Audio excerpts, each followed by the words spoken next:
Welcome back to the Bill and Doug Show postgame. Ohio State defeats UCLA, and we are doing what we can here in the postgame press box. Bill, we're in the home radio booth, and we have a lot of information to share with everybody.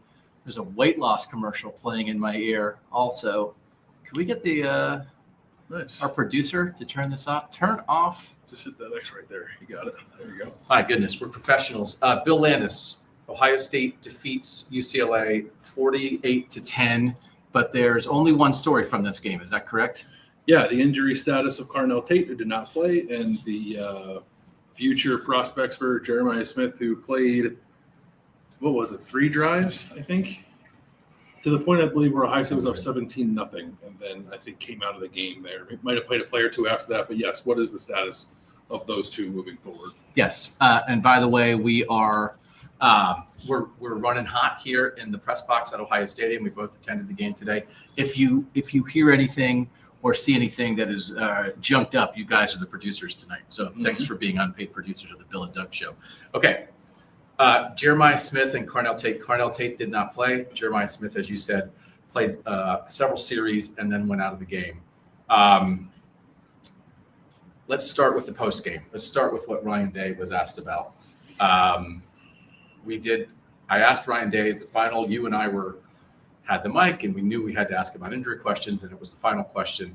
And we asked about the process of figuring out what is going to happen here. And at your recommendation, the name Jackson Smith and Jigbo was put into the question at your recommendation, because that's the context that Ohio State fans are bringing to this discussion of two injured receivers. I mean, I sort of saw that last week when Carnell didn't play against Purdue. I think people went there pretty quickly, and I think rightfully so, kind of backed off of it because it was one game. And then as this game got closer and there was really no clarity on Carnell Tate's status coming into this game, partly because of our own faults of not asking about it during the week, that seemed to ramp up a little bit. And I saw it a lot on Saturday, like in the hours leading up to this game. And then we find out that he's not playing. And of course, it kind of reaches a fever pitch. So I think it's worth asking, right? That's what people are concerned about. I think rightfully so, with the way that Ohio State handles injuries. I don't think you or I at any point were thinking that what was going on with Carnell Tate was along the same lines of Jackson Smith and Jigba's hamstring injury back in 2022. But I do think it needs to be asked. And part of that is the way that Ohio State handles stuff. And part of that is just good old-fashioned sort of information gathering as you try to figure out what's going on with Carnell Tate. So, but yeah, you put that to Ryan Day, and I don't know, what would you say? You would say he said that they are not comparable situations? He said they listened to the doctors, they listened to the medical staff, and then in the process, because it's like, how do you decide? Because one of the things here tonight, Bill, it was interesting. Here's the information. The information is, I just hit my head on the back wall here. We're fired up about information. I said, do you have concerns that these are long-term injuries, or whatever my phrasing was, for either of these guys? And he said no. And I think that's probably the most important answer of the post game. Like the idea that these could be long-term, that the situations could be long-term. He said no. And if the answer was yes, he probably wouldn't have said, oh yeah, no, definitely that's possible. I think they may both be out for the year. Like, he wouldn't have said that. He right? would not, no. But I certainly have seen some fans who watched the post game like interpret that like, oh, they felt like that was a forceful no, that was a believable no. They're asking us, do we believe him? I think we're basing the information more on like, Carnell Tate was here. He's not in bubble wrap. He was in a jacket and sweatpants and hanging out on the sideline, and like he was part of everything going on, right? Yes. And Jeremiah Smith played. Then it was interesting that the pregame discussion, Bill, with all our loyal subscribers on Substack, I think when Jeremiah Smith was questionable, Carnell Tate was listed as out.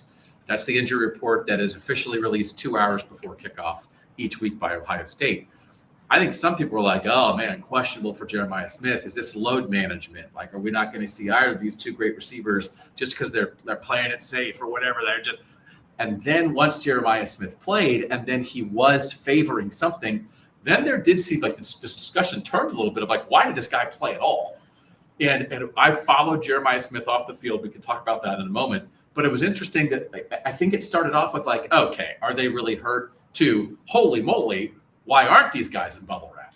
That definitely happened. But although I would say, watching the snaps that Jeremiah played, did he look hindered at all to you? Slower, not himself in the snaps that he was playing? Clearly, there's plenty of shots now. I know people have seen him walking around up the tunnel on the sideline. He was fairly gimpy, but I don't think he played that way. But I think it's, when you see him walking around that way, it's certainly fair to ask whether or not he should have played. That question actually was not asked of Ryan Day. Ryan Day only got, 6 questions, something like that, post-game, and only 2 of them kind of were about injuries. So, it did turn to sort of like, why did Jeremiah play if that's how he's going to be walking around on the sideline? I don't think the fear is right that he played when he shouldn't have and somehow made it worse. Yes. That is the fear. I think that's a good characterization of what Ohio State fans, what their worst fears are. I don't know that is what happened. I think maybe just the nature of what he's dealing with just sort of tends to kind of stiffen up on you if you're not running around is kind of my interpretation of it. But again, that is just an interpretation not based off of anything that was asked after the game today. Yeah, and pointed out here by Blake, nobody in the postgame actually asked Dave what the injury to Jeremiah Smith was. Yes. Did not get asked. No specifics there. So, Jeremiah Smith. So I went down on the field as the game was ending, and Carnell Tate was sitting in a folding chair, and Jeremiah Smith was sitting on the bench. And this was while the offense, the Lincoln Keyhold's second string offense, was on the field. So a lot of the offensive guys were in the game and were up standing along the sideline. There was a backup offensive lineman sitting next to Jeremiah Smith as he sat on the bench. He had a Gatorade towel on his head, and JT Tuimoloau was sitting on a folding chair and it was sort of like Carnell Tate, Jeremiah Smith, and JT Tuimoloau were all hanging out. Once the offense then scored that late touchdown, the backups, then like Julian Sand came over and he was hanging out with those guys, and Julian Sand was joking around and smiling and saying something to Carnell Tate and Jeremiah Smith. And, it was, Jeremiah had the towel on his head. It was not like a medical ward. You know what I mean? Carnell Tate's just kind of sitting there like this, like with his hands in his pocket, like the coolest guy in school. Like he's not sitting there like a vastly injured person. You know what I mean? Yes. Yeah. So then I watched Jeremiah Smith the whole time he walked off the field. He stood up, and he stood up slowly. And he was accompanied by CJ Barnett, who was a staff member who is very important, involved with the players. Mm-hmm. And CJ Barnett walked with Jeremiah Smith all the way off the field. And when he got up, he was walking very slowly, and he was walking very much like he was stiff. And so my initial inclination was that I thought maybe he was favoring his right leg. Is this a soft tissue thing in his right leg? But then a lot of people, I sent that video. I'm not able to show it here, unfortunately. I'm just not able to do it right now. But I did send it to our Substack subscribers. And a lot of people there are saying, like, this looks like a back to me, something with his back. And he was just walking very, very stiffly and gingerly. I wouldn't say that, like, CJ Barnett had his arm around him kind of, but I wouldn't say that CJ Barnett had to help him walk. I think he was steering him through the people who were going to stop him. And he stopped and signed 3 autographs, 2 for kids. And like a person who was one of those people who's like, hey, best player in college football who's incredibly injured right now, is it okay if my selfie requests take 17 seconds instead of 3? Mm-hmm. And it's like, do you have awareness of things going on around you? I thought as he walked, he stopped and he sang Carmen, Ohio. And then when he got done with Carmen, Ohio, and he was walking to the tunnel, I thought he was walking much better than he was when he initially got off the bench. He was walking like something had loosened up, that he wasn't quite as stiff. He wasn't quite as tight. He was noticeably still limping, walking stiffly, limping. He was not grimacing in pain. He was not holding any part of his body. But when we watched him in warmups, we initially thought maybe that it was something with the right leg or a muscle with the right leg, because it felt like maybe he was touching his hamstring or something like that. But I thought he looked pretty good in warmups. What did you think about warmups before the game when we were all wondering, will he actually play? Yeah, people noted that when the team walked into the stadium for the first time that he was walking a little gingerly. I thought he was walking a little gingerly out of the tunnel onto the field for warmups, and then he just kind of started jogging and then went through all the routes on air full speed, and I thought he looked fine, including, they go through kind of the full route tree, and the last thing they do is run like a 40-yard go ball down the sideline. And the one to him, actually, he was like kind of not going full speed, and then he realized the ball was going to be out a little ahead of him, so then he like turned it on or ran underneath it and caught it, and it was like, well, that looks like Jeremiah. So there was nothing, like I said, nothing about warmups and nothing about his actual play on the field where I thought to myself, this guy shouldn't be playing, doesn't look like he's going to play kind of thing. It was just kind of after the fact as he was standing on the sideline, where it was like, oh no, he looks like he's favoring him a little bit. He didn't play injured. He walked injured after the game. Yes. And I think if you were trying to watch on the sideline during the game, whatever TV was showing, maybe you saw some of that.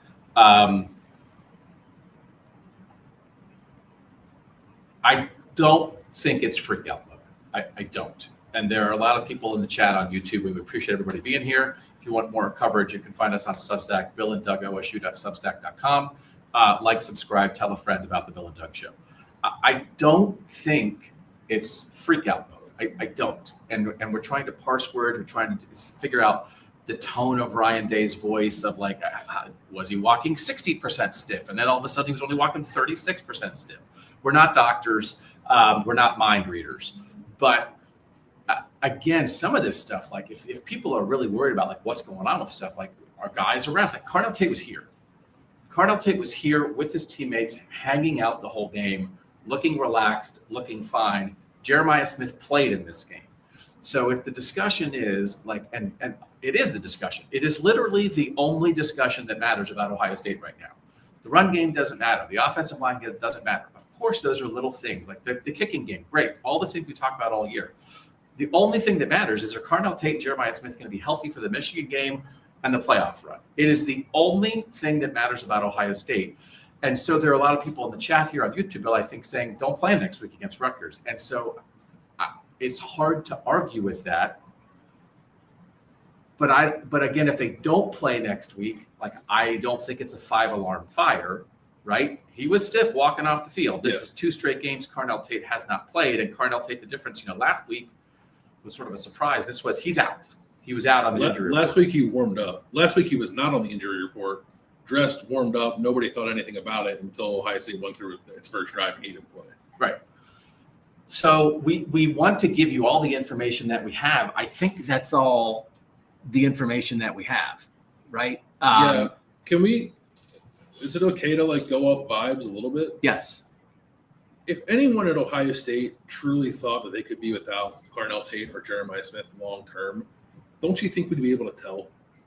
Don't you think they'd be walking around looking like they've seen a ghost or something, or like know that their season is kind of on thin ice? Whether it's Ryan Day at the podium, Julian Saint at the podium, Brandon Innes after the game, I know you talked to and asked about it. Like coaches can like play games of player availability or try to, and programs can. I don't think players can or do. They just they're not incentivized to do so as much as coaches are. So there's been nothing about the vibes really from anyone after Purdue or after this game where I'm, like you said, approaching freak out mode. It's like you said, it's the most important thing with the team. We have to cover it until there's resolution. But at the moment, I'm certainly expecting both those guys to be on the field when Ohio State plays Michigan. I think that's fair. I did ask Brandon Innes about it after the game, and he said, is there a reason? I was just, it's one of those questions. Brandon, fans are they watch Jeremiah limp off the field. Carnell Tate hasn't played 2 straight weeks. They might be freaking out a little bit.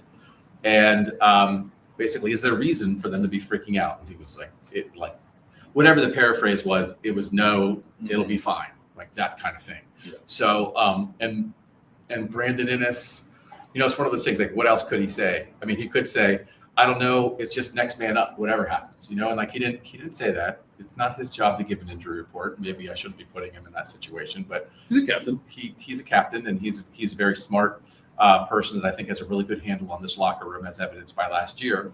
And there was not an indication from his answer that it was like, oh, wait, like they're not telling us something. So I do think, and it is reasonable when we talk about this on the pregame show, Bill, we have people who are bringing up the JSN stuff, and I understand Ohio State fans being scarred by that, but I just think I think the situation has changed, and we talked about that in the pregame show, that was like, okay, these are amateur players. Why are they going to put this on anything at risk when they're not getting paid? And there's a huge contract waiting in the NFL, and Jackson Smith and Jigba is leading the NFL in receiving yards. Like, how could you say that he made a wrong decision there for whatever happened with that? I understand if fans, and we have people in the chat saying that it feels like that. I don't think it's an apples to apples comparison yet. So and we're going to be we're obviously going to be as honest with you as we can be and provide every bit of information we can get. We don't have a ton of information right now, but I'm not there yet. No, I'm not there yet either. I think there's a lot of the circumstance of this that's very different. The money that the player's being paid, I think you're right that might get a guy on the field in a sort of a questionable situation more than it has in the past. I think if you think about that team, right, in 2022, you had Marvin, you had Emeka. The offense, Jackson Smith and Jigga was certainly a large part of that offense, and they had like grand plans for what they were going to do with him and had to change them on the fly. But it's not like that offense became suddenly dysfunctional because Jackson Smith and Jigga was not in there. This offense becomes something very different when Carnell Tate and Jeremiah Smith don't play. That much, I think, was evident here tonight. So, like, Ohio State knows that too. Like, they're not going to – I'm not saying they're going to rush guys onto the field recklessly, but I do think – if it's at all questionable, again, like that might push them more in the direction of like these guys got to play, like that they are the offense they have to play. And then they're trying to do a thing that a team here has never done before, right? Yeah. They're trying to repeat as national champions. And I think Jeremiah and Carnell want that on their legacy as much as everybody else in the building. So I'm not nearly there with the JSN stuff. Again, I get it. I like 100% get it. And I'm not saying your like initial concerns or feelings about it are like sort of off base just from a feeling standpoint, but I think that like in actuality, it's not quite the same situation. We have Michael saying feels like the panic button comparing the two. Kyle says this is nothing like JSN. This doesn't feel like JSN to me, says Justin. So, okay. I mean, that's good. So we have, I think people are pointing out, like, was there a play where there was a missed block many weeks ago? Was it against Wisconsin? And Jeremiah Smith got hit, and there was maybe something with his back there. He definitely was favoring his back after that play. And I said on our pregame show on Substack, I think I've said it at other points, right? Like, Jeremiah has played great. I think there have been times this year where you're like, he doesn't look quite as explosive as he normally does. And I wonder if there's been anything at all lingering from that play against Wisconsin where he got kind of upended it and did seem to be favoring his back after that. But again, like to the point made earlier in the comments, we didn't ask for specifics on that injury, so we don't know what that was. Yeah, and as Chris points out, Jeremiah Smith also had a crazy One-handed catch tonight. Yeah. So, like, what are you going to do with that? Like, that's pretty wild. Rutgers game is going to be on noon at noon on Fox. Rutgers. Yeah. Is it a big nooner? I don't know. By definition, big noon. I guess so. Rutgers, big noon on Fox. Maybe they shouldn't put Carnell Tate and Jeremiah Smith in the promos. Mylan Graham, young man. Like, and I think we're at the point, great Jerry Megan here. I think we are at the point with fans where having, I don't say like lived through this tonight. I don't think we're getting any questions before the Rutgers.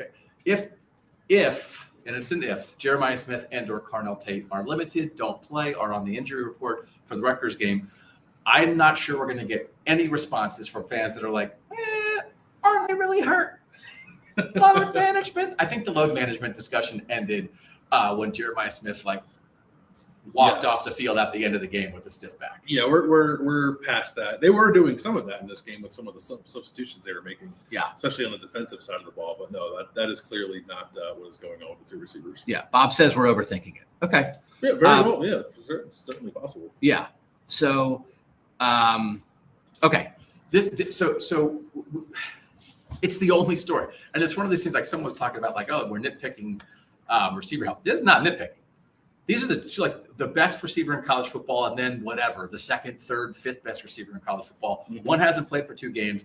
One walked off the field super stiff. It's like, that's not nitpicking. Like, this is actual stuff. Some of the other stuff that has been discussed around Ohio State this year, it is a version of nitpicking of like, is any team perfect? I was talking to somebody in the building the other day, and it's like, oh, only 19 of your 22 starters are playing at an all Big Ten level. Let's make sure we talk about the other 3 incessantly. Right. But that's the nature of the beast. That's the reason we're talking about this so much is because it is real, right? It is real. And so, but there's nothing, I'm not sure there's anything else to say about that. If people have questions in the chat about something regarding Carnell Tate and Jeremiah Smith that they feel like we have not covered, we can certainly respond to that. But I also am interested in how you thought the passing game looked in their absence. once Jeremiah Smith was out of the game, we got a lot of run from Bryson Rogers all night. We got a lot of run from Mylan Graham all night. We certainly saw Brandon Ennis rise up and play like a veteran in a lot of ways. What did you think of the passing game without these two guys? Yeah, I mean, once Jeremiah went out of the game, it wasn't great. From the 10-second mark of the first half, which was the pass to Brandon Ennis in the end zone that went incomplete, until Julian Sain came out of the game, he was 5 for his last 11. I think for 34 yards, and 21 of those were on one play. So it was out of sync. I wasn't one of the things I'm going to go back and rewatch, because I noticed some people in our live chat saying that maybe they felt like some of the routes were not exactly what they needed to be. Maybe there was some confusion on some of the play calls, because you are playing some younger players who just have not played a lot. So perhaps that happened. Bryson Rogers had 3 targets, 2 catches, 27 yards.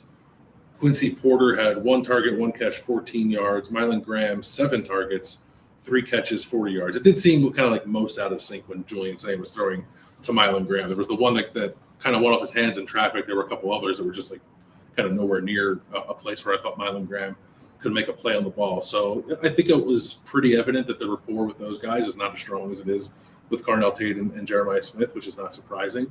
Julian Sain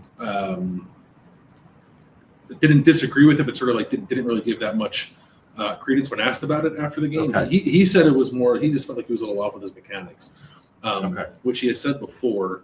It's probably like worth a follow-up, I think, for Ryan Day later in the week. Right? I am curious sometimes with quarterbacks if there are days where like you just sort of don't have it, like if it's anything like a golf swing or like a baseball player when like a swing gets a little out of sync. Can quarterbacks go through that too? And if you see any of that with Julian Sain tonight, he said his ankle wasn't bothering him, but definitely it appeared to me at times that it was. But yeah, just not clean. Sain overall efficient, but once Jeremiah went out of the game, he was under 50% completions for the guy who completes 80% of his passes on the season. So clearly not as in sync as it needs to be. He was under 50% without Jeremiah in the game. He was 5 of 11 on his last 11 throws, Interesting. which synced up basically with when Jeremiah left the game. Okay. It was a weird game. It was a weird night. It was raining for parts of the game. UCLA is just not in a place to compete when Nico Yamaliava is not on the field. There were some misses from Sain, and again, like this is more nitpicking, but there were some misses that was like, oh, that wasn't really close to anybody. Yeah. That a couple on the sideline that were like, well, I don't know, even if the route wasn't run with the precision timing that you normally have when it's with the ones, that still was like airmail a little bit, or that really missed in a way that we're just not accustomed to. But He felt rushed. I don't know if that is. I think so. There was the weird play in the first half and the second drive, I think, where it was. I actually thought it was like a kind of a dirty play. The guy like dragged him down. I think like by the definition in the NFL would have been a hip drop tackle. It would have been a personal foul, but they don't do that in college. And Sain got kind of rolled up on, and then he had the screen shortly after that where he kind of planted weird and was limping afterward. And it did feel to me perhaps like maybe he didn't trust it as much. Maybe he didn't trust as much his ability to navigate the pocket and escape pressure, which he's been excellent at all year. So then he got sped up a little bit, either on downfield throws where he was inaccurate, or probably got sped up into taking a check down a time or two when he shouldn't have. Most notably in the one where he missed Max Clare running wide open down the middle of the field for what would have been a touchdown. So, he was off. It's game 10. It's kind of the first time he's been off, in my opinion. And I don't think there's anything that makes me think he'll continue to be off, but it is kind of a thing you want to dissect a little more, just because it's sort of the first instance of it happening, I think. And it's one of the things like, why? What is the point? Like, what is the point of the discussion? It's like, okay, if Julian Sain looked a little more off tonight than he has in most games, okay, let's diagnose that. Why? Well, Carnell Tate didn't play, and Jeremiah Smith didn't play for half the game. Okay, well, that's the reason. Yep. Right? And then it compounded by him getting a little dinged up. Yep. So then the question becomes, okay, well, if he's healthy and he after, like, it was a rolled ankle, right, that he said, Yeah. you see him, he was running on the sideline, kind of stretching it out. He had gone into the tent briefly and he was fine and he played on that. But it's like, okay, if he's healthy and Carnell Tate and Jeremiah Smith are back, and then what are the issues? And then it's like, well, then there are no issues. And so then then we come back to like the only thing that matters is the health of these guys. Yeah. Right. And it's hard. But then I think that, again, the thing that is difficult about all of this is Ohio State lost to Michigan last year in part because their quarterback got banged up during the game. And then it's like, okay, so you're saying if some part of the 3-man passing attack, if we're taking one of those guys out of there, or 1.5 of those guys out of there, or 1 3/4 of those guys out of there, now if that happens or is happening against Michigan or in the Big Ten championship or in a playoff game, then what? And the then what is, well, that injuries have an effect on every college football season. Injuries are negative for every team. We've seen teams that absolutely get torpedoed when they have devastating injuries. But then are we going to sit and have a conversation now like, well, could Lincoln Kienholz, Bryson Rogers, and Quincy Porter and Mylan Graham win the national championship? It's like, well, I don't think that's not exactly where we are, right? That's not the conversation to have right now. But then it goes back to the only thing that matters about this team right now is the health of these guys. Yeah. No, I think that's right. Yeah, not to talk in circles about it, because I'll even say like the ankle thing with saying, yes, it's something to monitor. Yes, I think it's at least a small part of this conversation. But he also, on the touchdown pass to Bryson Rogers, he like looked it out that was right and was like running pretty good. Yep. And threw a pretty nice pass on the move, right? And it didn't seem like his ankle was really impacting him then. So I think I would chalk more of what we saw up to just probably lack of reps with those receivers in particular, and the timing not being quite what it needed to be. Didn't you think there was a play where he took a sack and it maybe looked like Mylan Graham was open for a second, and you said if that was Jeremiah Smith or Carnell Tate, you think he would have thrown it? Yes. But he didn't want to risk it. Yeah, that would have been, I think it might have been the opening drive of the second half. I'm trying to recall what happened. Oh, it was the play where they blitzed, and I think Bo Jackson initially stopped it, but then like kind of let the guy leak through. So Julian had to get off the spot a little bit. But you can see him, he's like ready to throw, and he separates his hands, and then he brings it back together, and he kind of tries to run forward and gets tracked down from behind.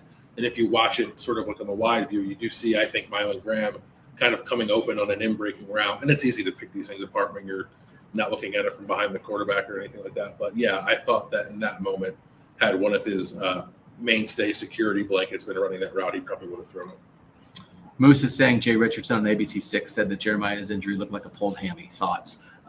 We're not doctors. Again, like that, I sort of initially, having watched him walk all the way off the field, thought it looks like as he's limping that he's favoring his right leg in some way. And after having watched him go through warm-ups, I thought maybe that maybe looks to me like a right hamstring. But then so many people since then who have watched the same video have said back that I don't know. Yeah, I can't. Jay Richardson, also not a doctor. Like we can speculate, I guess, but no one knows. Yeah. Was anyone talking about the fact that the hit on Sand was late and cheap? Yeah, I said it was a dirty play.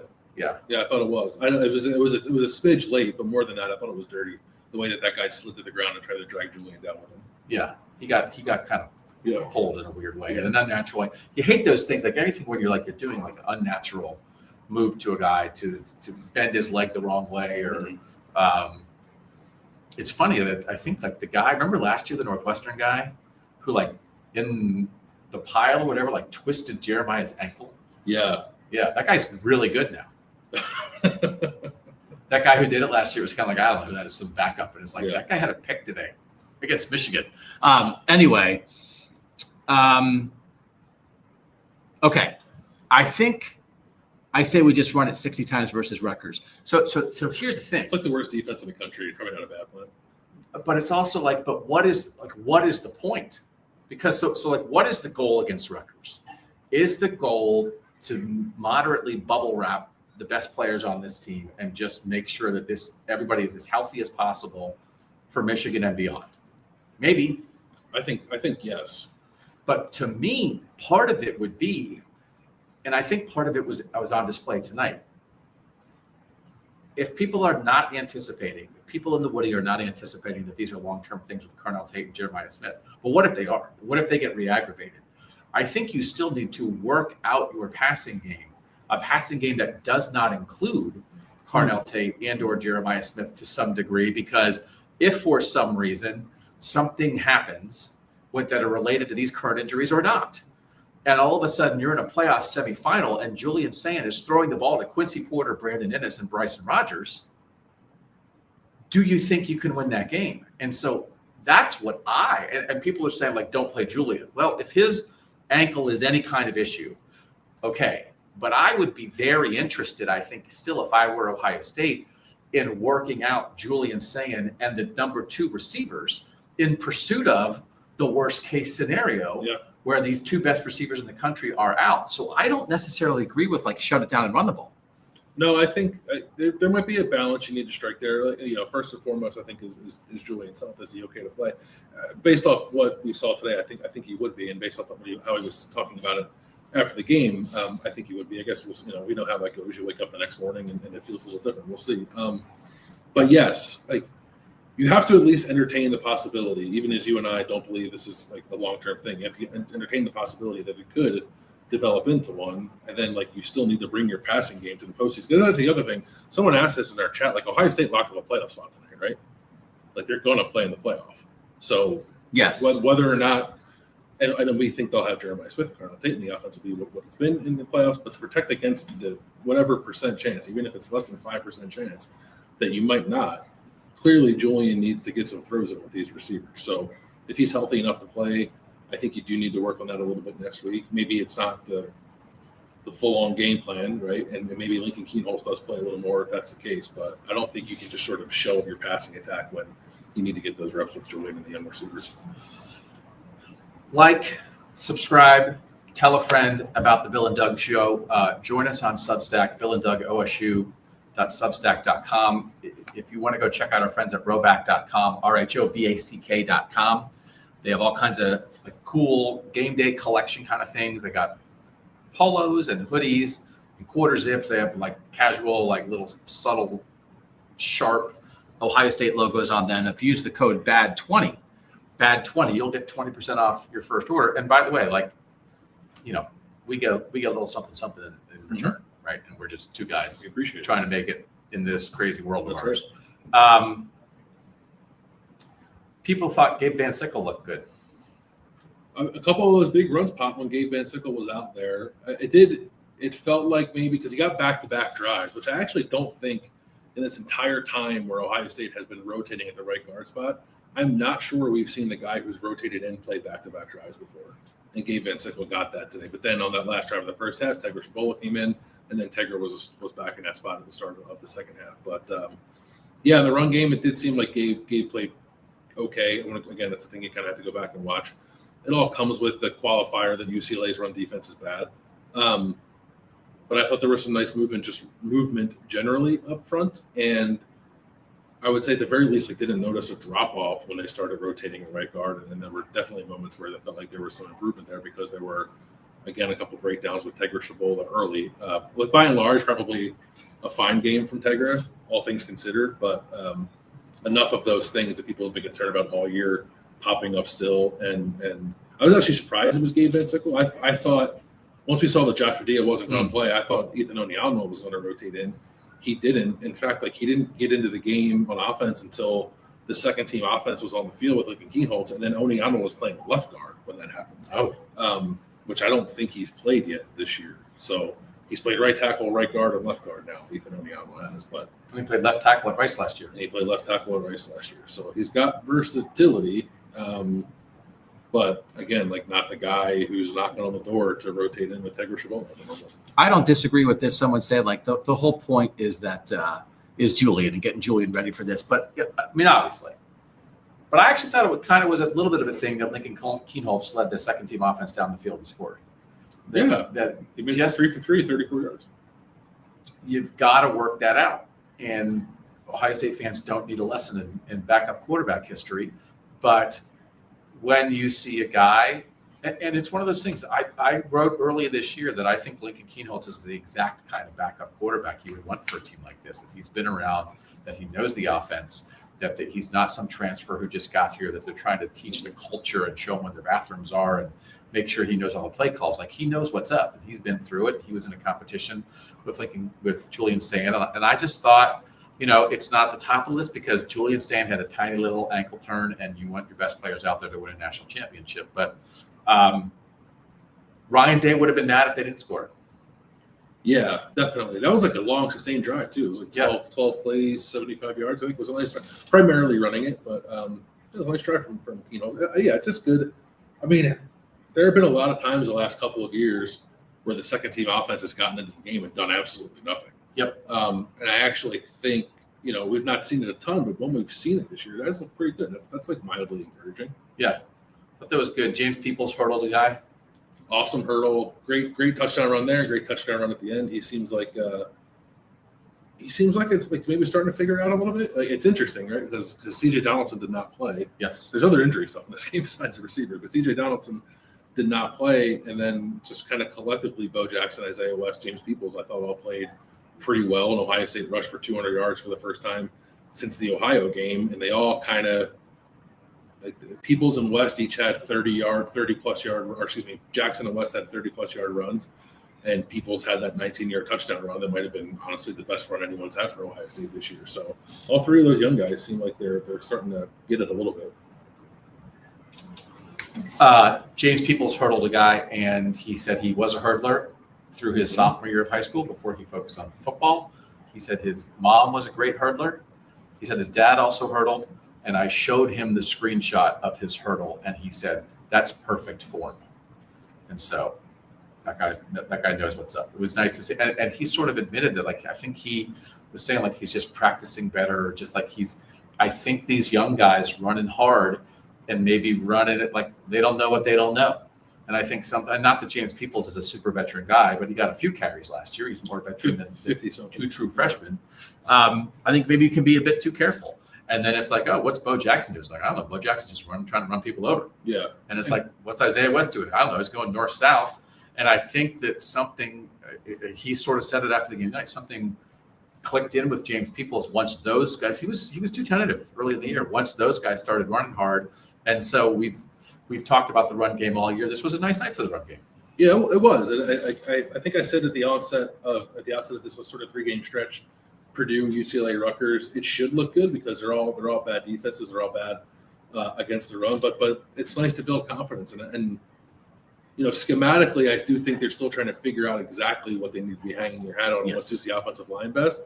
But I definitely think you can see the confidence growing with the running backs, all three of the young ones. Because the other thing with James Peoples, you have to consider is, like, yes, he's more experienced.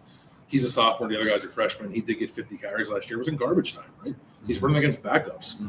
Lanes close faster when you're playing against starters, and guys hit harder when you're playing against starters. And he was definitely working through a lot of that early in the year, probably pressing, knowing that the job was kind of up for grabs, and there were 3 or 4 guys vying for it at any moment. But it does feel like he's gotten past that. And I think starting with the Penn State game, actually, at the end of the Penn State game, I thought he ran really hard, and that sort of carried through to this game. So when CJ Donaldson was not asked about because we were so keyed in on the receivers, but I wonder if we said, like, it's going to be Jackson and West and then Donaldson situationally.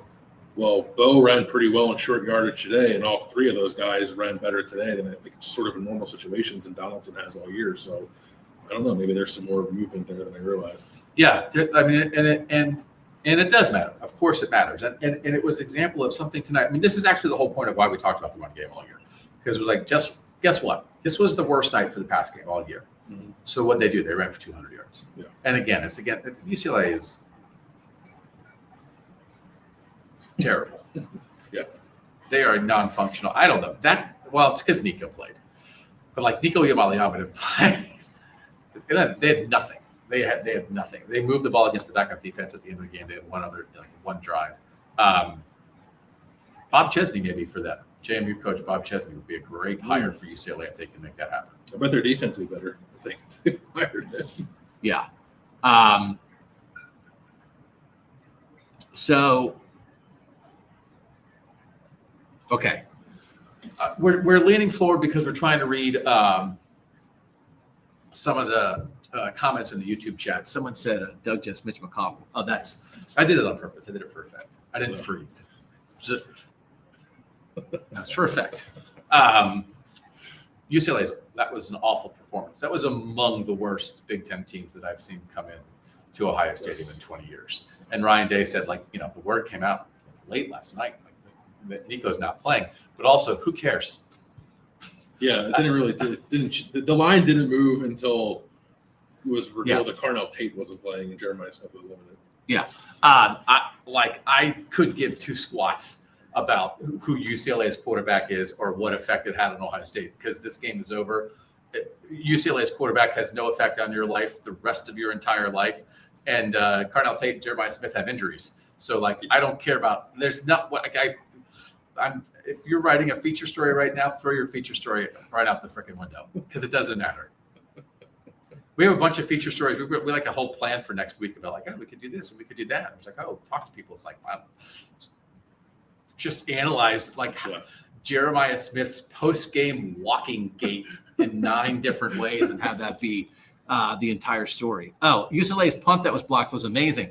I thought initially that the punt possibly hit Caden Curry right in the jewels, and it hit him in the armpit. But I don't know. We had a great debate with the great Jerry Ebbing, not a debate, but like we're trying to figure like, what is that? Because like, what did they determine? Is it a block? They called it a block. Is it a tackle for loss? Like, what is it when you just line drive a ball right in a guy's armpit from 4 feet away? On paper, it's a block punt. Yeah. We all saw it. It wasn't. Yeah. Rutgers at noon. Caleb Downs, so that was interesting. That was one other interesting thing is that Caleb Downs came out first, that he was the first guy removed defensively. I don't know that he played the second half. He did not. And then they sort of started pulling out more and more guys. It was like, oh, okay, what's on that drive? So there's no Kenyatta Jackson. There's no Davis Ignosin. There's no Caleb Downs. But look, I still see Armel Reese. I still see Sonny Styles. Oh, wait, now Riley Pettijohn's in. That means that Sonny Styles isn't in. But no, I still see Caden Curry, and I still see Jermaine Matthews. And, it's one of those, it's not a huge deal, but he is part of the one of the primary defensive packages, like a couple rough plays for Devin Sanchez tonight. Yeah, got beat inside on that 51-yarder, which actually, is that the longest play Ohio State's given up this year? Oh, maybe. I think it might be. And then got caught kind of in a bad spot in man coverage on the crosser that led to UCLA's touchdown. So, yeah, he got picked on a little bit there. Kind of the second time this year that someone has picked on him, because Illinois did it like for a drive and I think scored on that drive too. So, he's a freshman. I think there have been moments where I think he's played okay. He was 11th in snaps for the defense coming into this game. Like he's getting a lot of reps that really matter as you project him to probably start next year. I think, the good plays and probably more of the bad plays are the ones that kind of get burned into your brain as a quarterback. So hopefully he'll learn from them and we'll see where he goes. But yeah, he definitely was kind of the culprit on that one. I think it was a 5-play, 75-yard touchdown drive. Okay. Oh, interesting. Okay. Oh. Okay. Caden Curry got hit by a punt. Kick return for a touchdown? What's that? Kickoff return for a touchdown? Oh, kickoff return for a touchdown. I did not get to Lorenzo Styles didn't come out. I didn't get to him either. We did not get to him. But what did you hear someone say about Lorenzo Styles? Brandon Innes was asked, who is the primary kick returner, was asked about Lorenzo Styles if he was surprised that he broke the first kickoff return for a touchdown for Ohio State since 2010. And he said no, because Lorenzo Styles is the fastest player on the team. How about that? That's awesome. He looked pretty fast. Yeah, it makes me wonder why he hasn't been doing it more. Yeah. He might have done it when he was at Notre Dame a little bit. I don't know. He's a former receiver. He's got ball skills, and he can run clearly. So, and that was that kind of thing. He brought it out of the end zone. I don't like, and I guess it's hard to tell. He only gets credit for an 100-yard return, but that was more like a 104-yard. Heck yeah. And he almost kind of slipped in the end zone. It's funny. Ryan Day said, or Lorenzo said it, and Ryan Day agreed that like once he came out, like he better do something with it, and he did. Great block by Joey Velasquez inside, kind of just rode with the guy all the way across the field and stayed on the block. And then Brandon Ennis, who's usually back there as one of the guys, got a great block on the outside. And they just made a seam for Lorenzo Styles. And so, special team stuff like that can matter. It just hasn't mattered at Ohio State's first kickoff return for a touchdown in 15 years. Crazy. You were in middle school. I was in middle school. And I remember I talked with Ira Meyer about it a while. I might have shared the story before. What was I talking to him about? Oh, it was around the time where Paris Campbell had gotten close to breaking a couple. I remember he said Paris Campbell's the ideal kick returner because he's got great long speed, but he's also kind of big and he can run through tackles. And like now, just like having like seen that play happen, it's like, well, that's kind of like Lorenzo Styles. He's like 6'1", 210, 215-ish, right? And he's a defensive guy he now. can really He's got to run. have a little something to And him. he's a physical player. Yeah. I don't know. Ooh, He did not get the next return.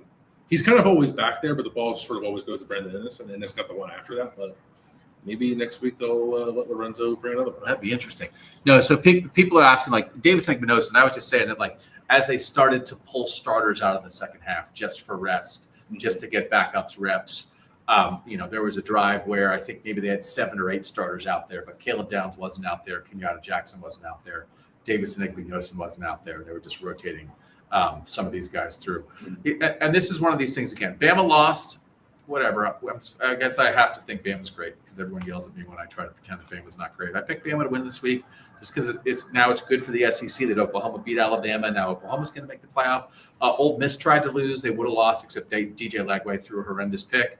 And then when Ole Miss tried to give the game away at the end, the refs picked up a pass interference flag for some reason when it clearly was pass interference. So I don't know if Greg Sankey made the call and said, like, we're picking that flag up or whatever. And Texas A&M tried to lose. So, like, I don't know what's supposed to happen, but I'm sick of people trying to tell me that the SEC is anything but mid. And Ohio State won 48-10, admittedly, against, like, I'm not sure UCLA beats Mater Dei right now.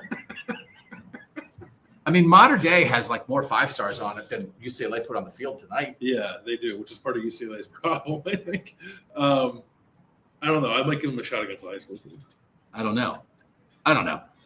Okay, so like that's like is there anything we didn't cover? Is there anything that I'm forgetting here? I'm not frazzled. I'm not frozen, but I just want to reiterate.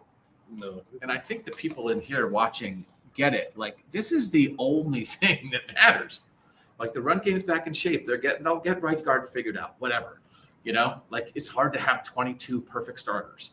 The defense remains arguably the best unit in college football. USC's offense is supposed to be super efficient. Like, they got down 2 scores against Iowa to come back at the end of the game at home in a rainstorm to find a way to beat Iowa 26-21. That's a nice win, but it's also like, okay, well, USC is good. They're not perfect. Like, this is the best team in college football.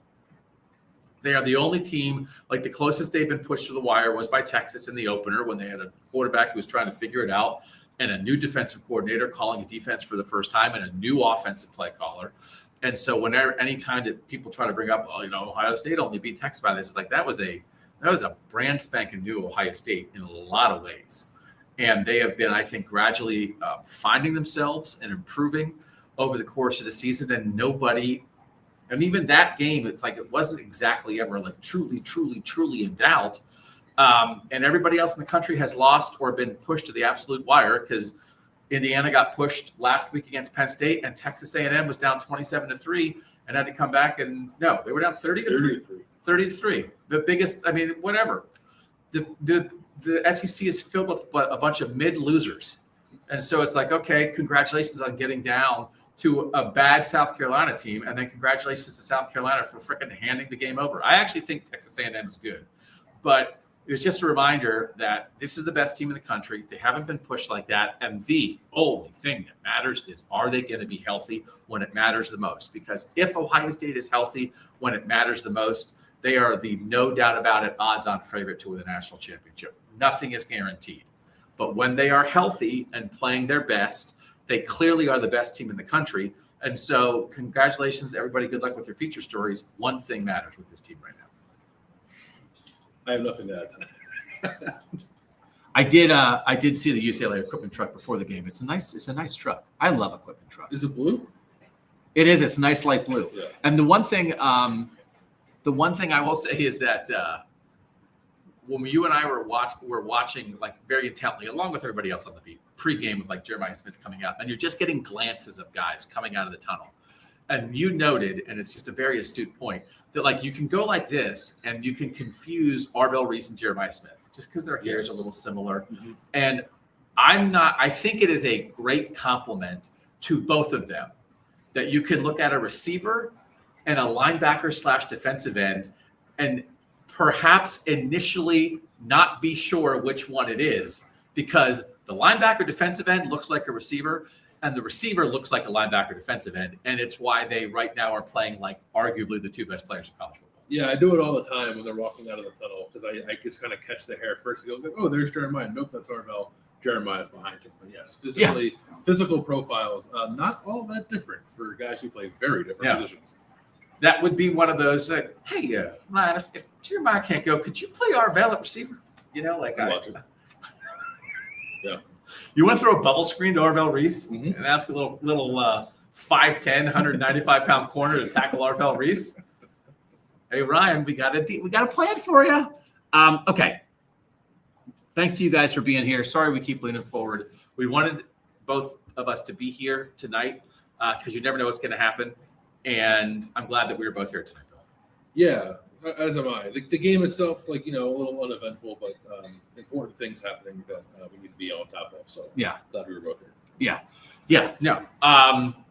It's just funny, like so many things that are happening in such a good way for this team. But this is a real thing for us to continue to gather information on and try to bring that to you guys whenever we get it. So we'll be doing that here on YouTube. We'll be doing that on podcast feeds. We'll be doing that especially on our Substack page, Bill and Doug, osu.substack.com. We'll have a Sunday morning show. Well, it might not be in the morning.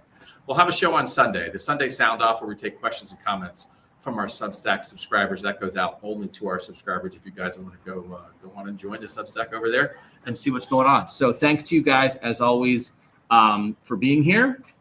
Do I still think George is a fraud? They're playing better. Gunnar Stockton kind of is kind of a baller. He's a gamer. Yeah. Like they've put themselves in a lot of holes this year that he has dug them out of. And I didn't know if they didn't get themselves in a similar hole against Texas tonight, which is a credit to them. And I think you could feel the energy there. Kirby onside kicking after that's like a ruthless. Kirby's got Sark's number too. I think there's a built-in advantage there mentally. I think. Yeah. So, but I mean, there's a part of me that is just going to be absolutely disgusted if we get 5 or 6 SEC teams in the playoff. But also the way Ohio State is playing, the way Indiana has played much of the year. I thought Oregon played great on Friday night. The way Oregon's playing at its best. I think Notre Dame is playing as almost as well as anybody in the country outside of Ohio State. I'd like to see the SEC try to hang with any of those 4 teams in the playoff, and I certainly take my chances with those northern teams against anybody in the SEC. Yep. All right, like and subscribe. Thanks to you guys for hanging with us. We'll be back on Substack on Sunday. All kinds of stuff here during the week. Around the Shoe on Monday, we have 2 more great guests from the Ohio State beat that will join us. But for now, thanks to you guys for being here. He's Bill Landis. I'm Doug Lesmerises. And that was the Bill and Doug Show.